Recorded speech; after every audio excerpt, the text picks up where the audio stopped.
மாப்பிள்ள, நீங்க குஷியை உள்ள கூட்டிட்டு போங்க. ராதா, நான் உன்னை விட்டு போக மாட்டேன். குஷி,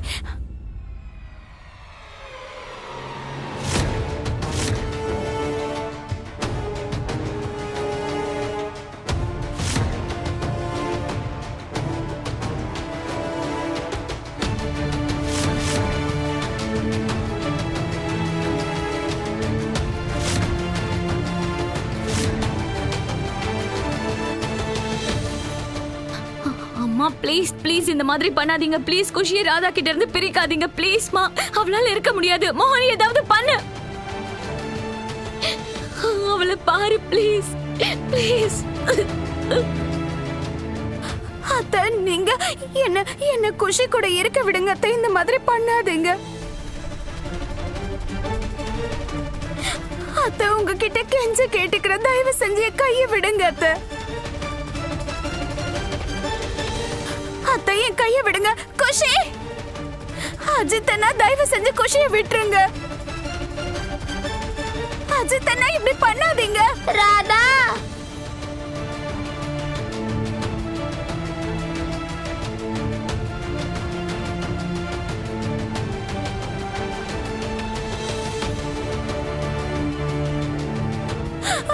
அத்தை,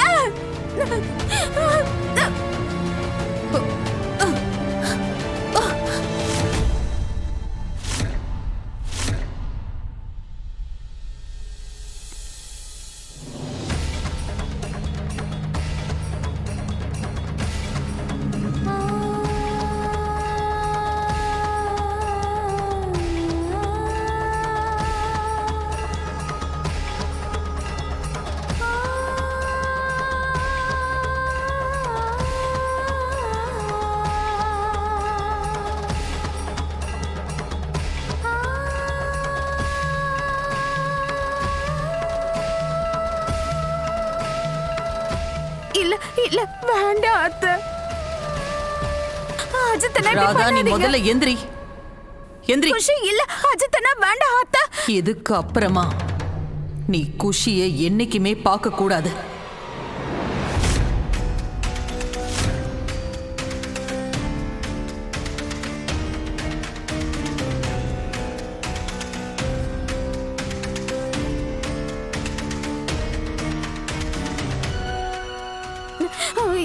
இல்ல அத்தை.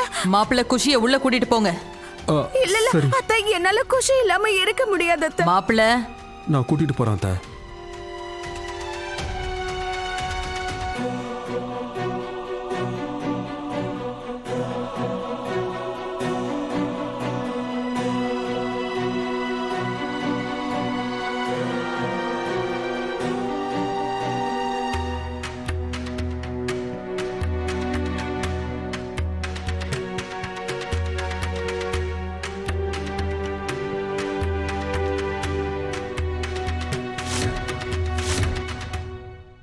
அத்தை, உங்க கால்ல விழுந்து கேக்குற, குஷியை என்னை விட்டு பிரிச்சு வைக்காதீங்க. குஷியை விட்டு உன்னை பிரிச்சு வைக்கணுங்கிறது ஒண்ணும் என்னோட ஆசை இல்ல, அது என்னோட சூழ்நிலை ராதா.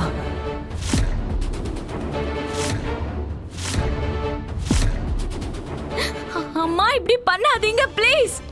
இதுக்கு அப்புறமா நீ குஷியை பார்க்கறத நான் அனுமதிக்க மாட்டேன். இன்னைக்கு உன்னை காப்பாத்துறதுக்காக அவ இந்த அளவுக்கு பண்ணிருக்கானா, நாளைக்கு அவ இன்னும் என்னெல்லாம் பண்ணுவா. அத்தை, இது எல்லாத்தையும் குஷி ஒண்ணு தனியால பண்ணல.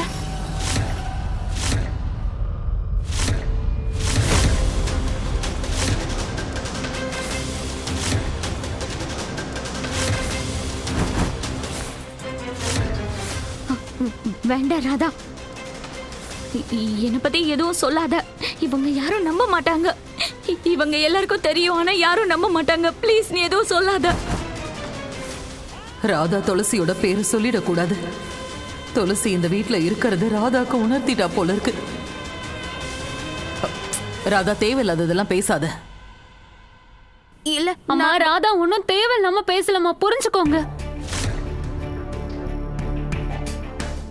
ராதா ரொம்ப நேரமா ஏதோ சொல்ல நினைக்கிறா. அவ பேசும்போது எதுக்காக தடுக்கிறீங்க? தயவு செஞ்சு அவளை பேச விடுங்க. அவ என்ன சொல்றான்னு கேளுங்க.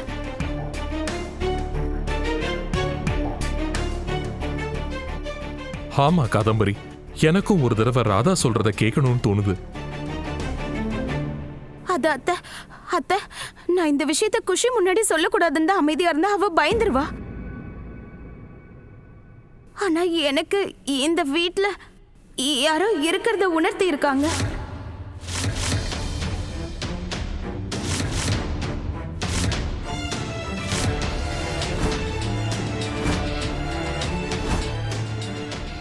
பல தடவை என் பக்கத்துல இருந்திருக்காங்க. யாரோ இருக்கிறத என்னால உணர முடியுது. ஏதோ ஆத்மா, ஏதோ சக்தி, ஏதோ ஒண்ணு இருக்கு. ஆனா என்னன்னு தெரியல. ஆனா அவங்க என் கூட இருக்காங்க.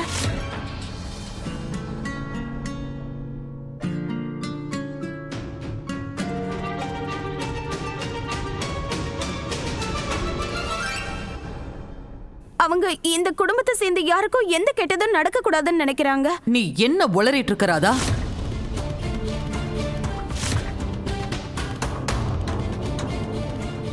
ஆமா, நீ என்னதான் சொல்ல வர? இந்த வீட்ல பேய் இருக்குங்கறியா?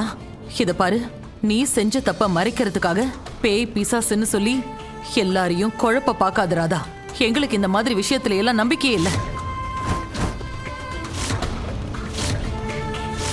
அம்மா, நீங்களா இப்படி பேசுறீங்க? உங்களுக்கு தான் எல்லாம் தெரியும்ல. இத பாரு, இன்னைக்கு நீ செஞ்ச இந்த காரியம் இருக்கே, இந்த தப்ப மறைக்கிறதுக்காக தான் நீ பேய் பிசாசுன்னு சொல்லி நாடகம் ஆடிட்டு இருக்க.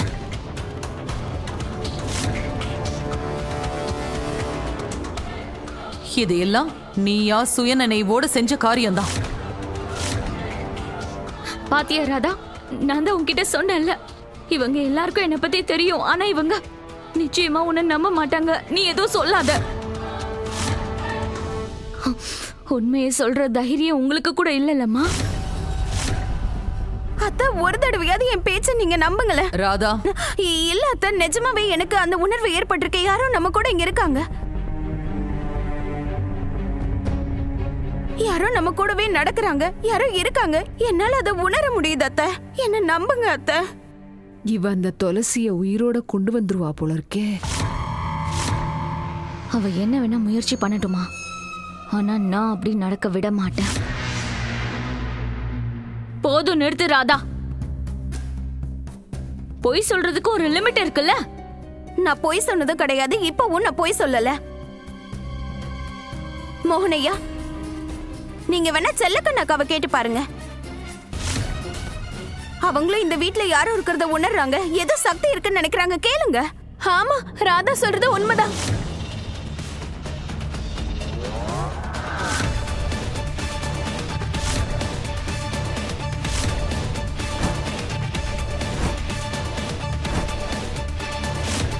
பதில் சொல்றதுக்கு முன்னாடி நிதானமா யோசிச்சு பதில் சொல்லு.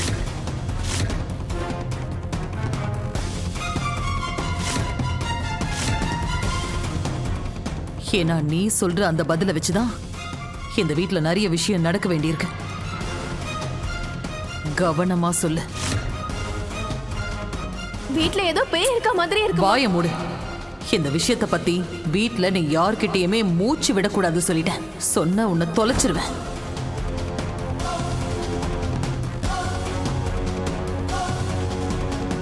செல்லக்கண்ணு, உண்மையை சொல்ற தைரியம் உனக்கும் இல்லையா?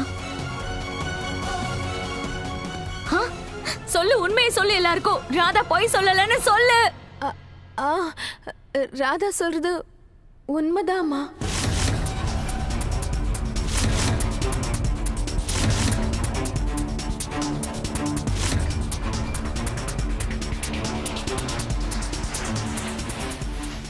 எனக்கு கொஞ்ச நாளைக்கு முன்னாடி பேய் மாதிரி ஏதோ தெரிஞ்சதுமா.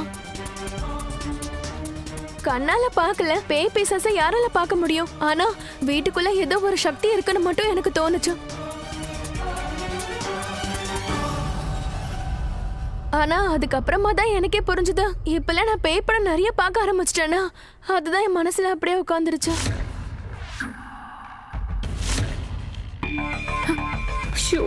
ஆனா உண்மையிலேயே வீட்ல பேய் இருக்கா இல்லையான்னு எனக்கும் தெரியாது.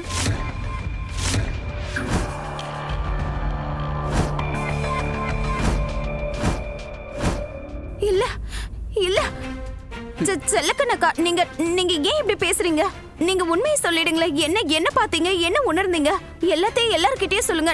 நான் இருக்கேன், உங்களுக்கு எதுவும் ஆகாது, நான் பாத்துக்கிறேன். கவலைப்படாம சொல்லுங்க, தயவு செஞ்சு ராதா. சொல்லுங்க.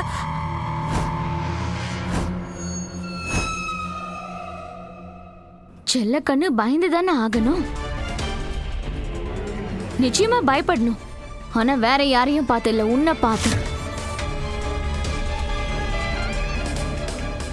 அப்படி அவளுக்குள்ள நீ என்னதான் சொல்லிருக்கன்னு தெரியல. பாவம், உனக்காக சப்போர்ட் பண்ண போய் இப்ப அவளும் போய் சொல்ற நிலைமைக்கு வந்துட்டா. நான் ஒண்ணு பொய்யெல்லாம் சொல்லல. எனக்கு யார பார்த்தும் பயம் இல்ல. மோனையா, நீங்க ஏதாவது சொல்லுங்க. ஏன் அமைதியா நிக்கிறீங்க? எல்லார்கிட்டயும் சொல்லுங்க.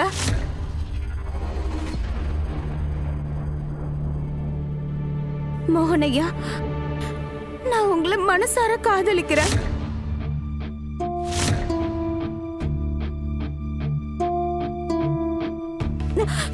இதுதான் என்னோட மிகப்பெரிய உண்மை மோகனையா. என் வாழ்க்கையில இன்னொரு உண்மையும் இருக்கு. நான் என்னைக்குமே உங்களை அடையணும்னு முயற்சி பண்ணதில்லை. எனக்கு சொந்தமாக்கிக்கணும்னு முயற்சி பண்ணதில்லை மோகனையா. மோகனையா, ஏதாவது சொல்லுங்க. இப்படி அமைதியா நிக்காதீங்க. நான் சொல்றதை நீங்க கேட்டுதான் ஆகணும் மோகனையா.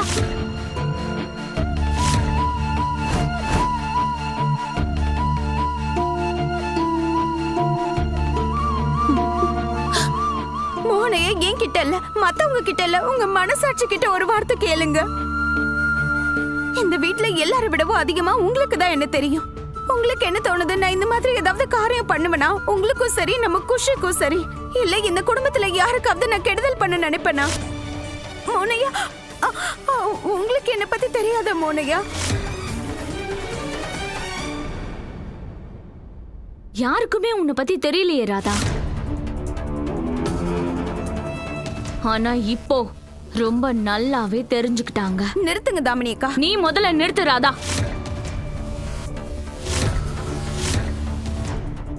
நீ யாருன்னு இப்போ நான் சொல்றேன்.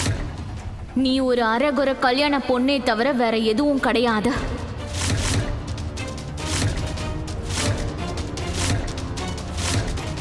நீ வேற மாதிரி, அடுத்தவ புருஷனை பறிக்கணும்னு நினைக்கிற வேற மாதிரி பொம்பளை.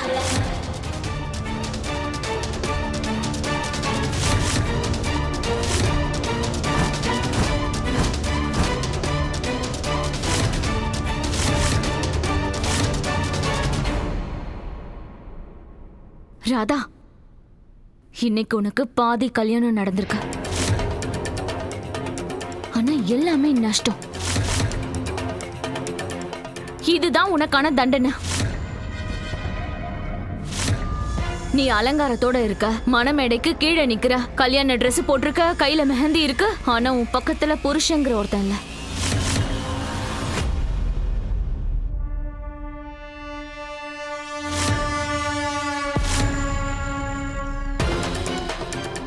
ஏன்னா இது எல்லாமே நீ ஏன் கிட்ட இருந்து பறிச்சது. இது எல்லாமே என்னோடது.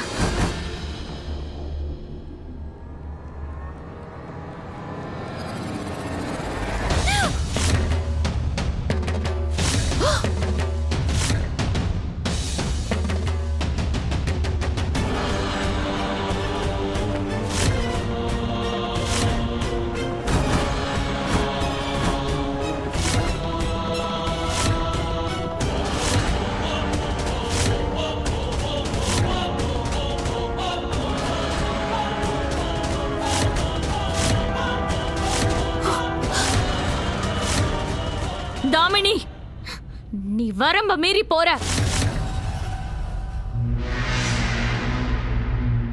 நீ இருக்க பாரு, நீ ஒரு திருடி ராதா.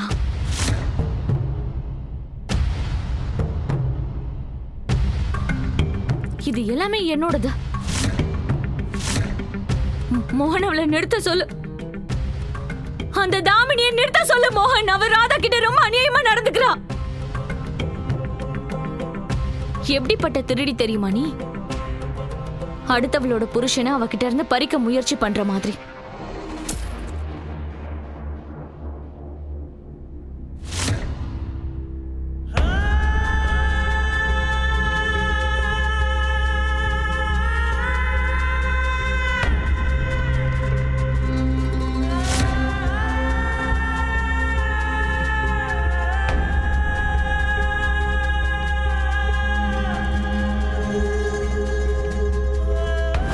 மோகன் ஆகிய நான் உங்க எல்லாருக்கும் முன்னாடி கிருஷ்ண பரமாத்மா மேல சத்தியம் பண்ணி சொல்றேன், என்னையில இருந்து ராதா என்னோட பொறுப்பு. ஒரு அரகுர மணமகள்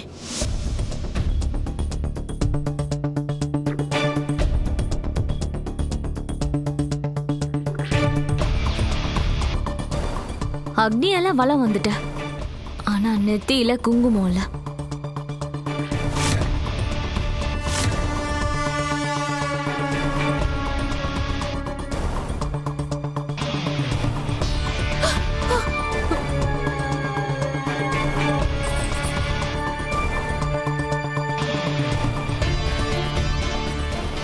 கல்யாண சடங்கெல்லாம் முடிஞ்சிருச்சு,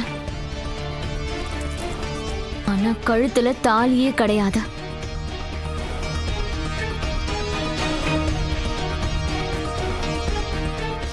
இது எல்லாமே என்னைக்கு உனக்கு சொந்தமாகாது.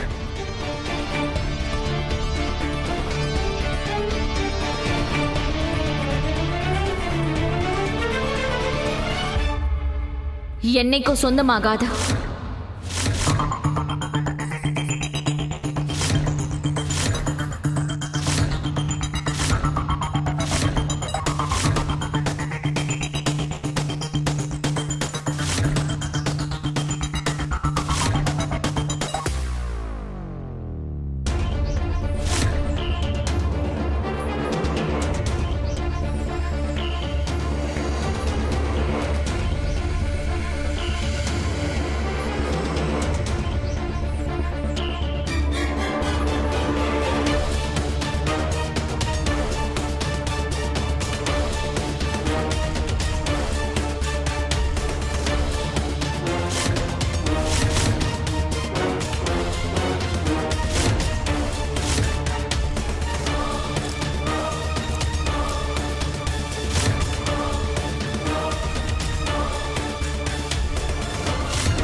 இப்படி பண்ணாத தாமினி, இப்படி பண்ணாத.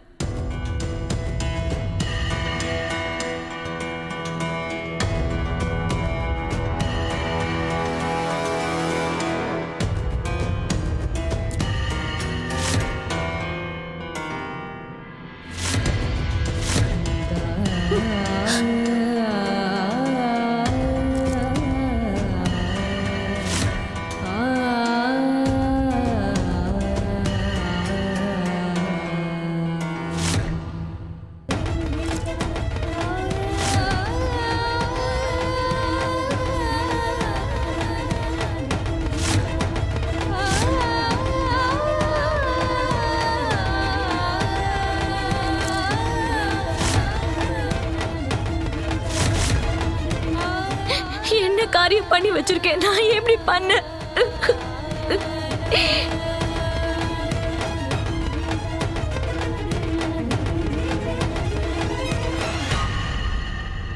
வா மோகன், முகூர்த்த நேரம் போயிட்டே இருக்கு.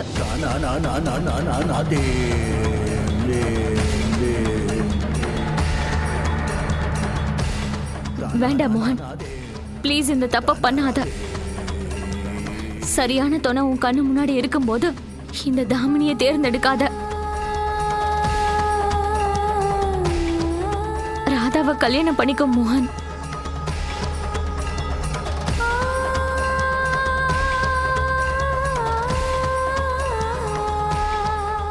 ராதா, என்ன மன்னிச்சிருமா.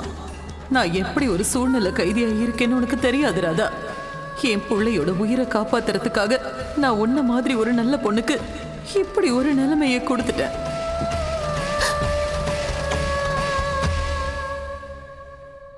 மோகன் ஐயா,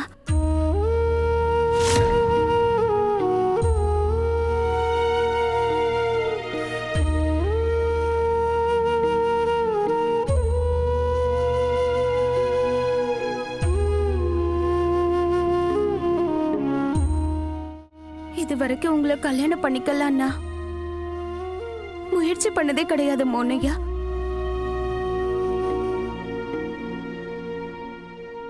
ஆனா இன்னைக்கு ஒருவேளை நீங்க தாமினி அக்காவை கல்யாணம் பண்ணிக்கிட்டீங்கன்னா அது நீங்க வாழ்க்கையில செஞ்ச மிகப்பெரிய தப்பாயிடும்.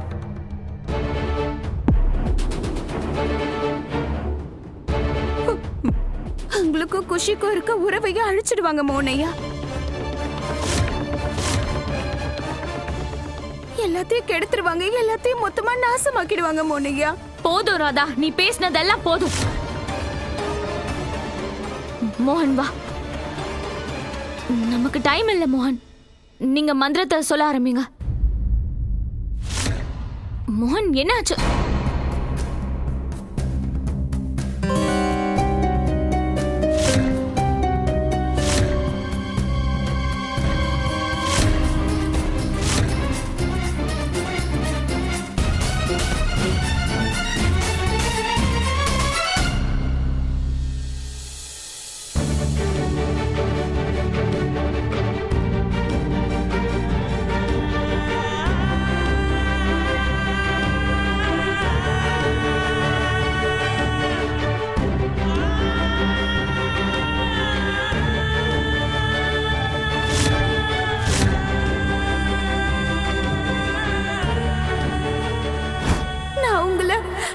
ரொம்ப ரொம்ப ரொம்ப அளவுக்கு அதிகமா மனசார காதலிக்கிற மோனையா.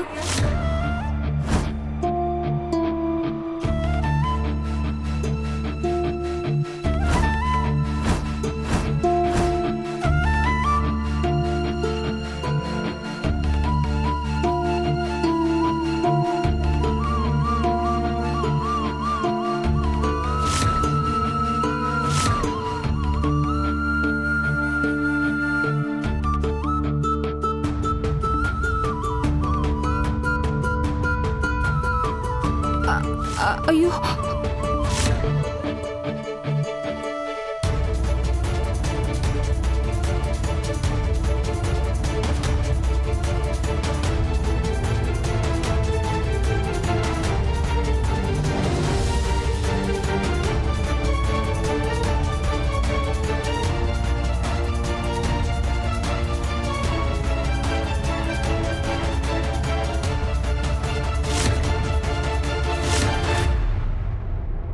மோகன், ஐயோ கடவுளே, இந்த வீட்ல இன்னும் என்னெல்லாம் நடக்க போகுதோ. ஆனா இதுக்கு மேல எதையுமே தாங்கிக்கிற சக்தி எனக்கு இல்லை.